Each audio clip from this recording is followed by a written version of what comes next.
Hey everybody, time for my weekly update on things happening in and around OEA. And this week, of course, all attention is being paid to the coronavirus situation. And it is affecting us in a number of ways. First off, most importantly, is thinking about what the impact is going to be on our schools at the local level. I want you to know that I'm in close communication with Paulo DeMaria, our state superintendent. OEA is providing support to ODE as state level contingency planning happens.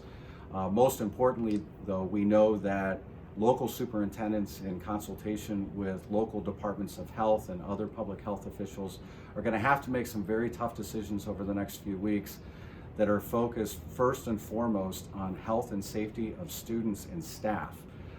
We know that any decisions regarding closing schools are going to be tough ones. They're going to have to be made based on all the facts that are on the ground at the local level.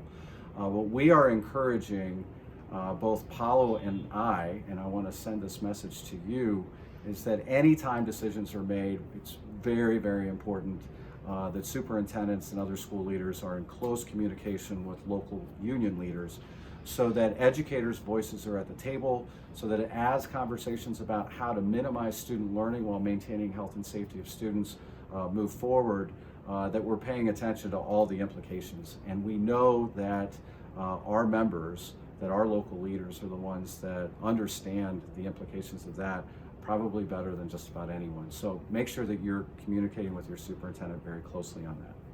Another tough decision that had to be made related to coronavirus was what to do about our rally. We have decided, out of an abundance of caution, to not hold an in-person rally on March 18th at the State House. We know that a lot of people are concerned, especially with the governor's declaration of an emergency, about close contact. While we don't have to cancel it, we know that it's really the prudent thing to do. That doesn't, though, in any way take away from the urgency on the EdChoice voucher expansion issue. We are calling on each of you to stay engaged both on March 18th and in the week that follows to make sure that your state representative, your state senator, and Governor DeWine hear loudly and clearly that they need to pass the House-passed version of Senate Bill 89. They need to stop performance-based vouchers. They need to keep public schools, public dollars in our public schools, because the 90% of Ohio's children who attend our public schools depend on that. Your voices are needed on this issue now more than ever, especially given uncertainty with the economy and school funding. It is especially important that we stand up for the rights and for the needs of our students in our public schools. Look for more details on how you can stay engaged on that soon. Coming up next week is the presidential primary election here in the state of Ohio.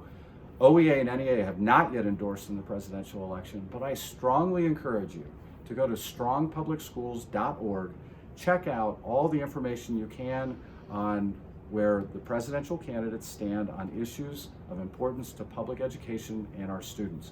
Make an informed decision on Election Day next Tuesday, and then be ready to stand with us to make sure that we win in November, so that we have a strong pro-public education president and we can fire Betsy DeVos.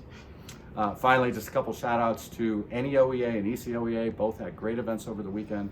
NEA Secretary Treasurer Princess Moss was able to join me for the ECOEA legislative dinner on Friday evening, the NEOEA mega conference on Saturday. Congratulations to Julie Nelson, Rob McPhee, all the members who were involved in making those events a success. It has been a great week. I hope you have a good one coming up, and I look forward to seeing you soon. Thanks.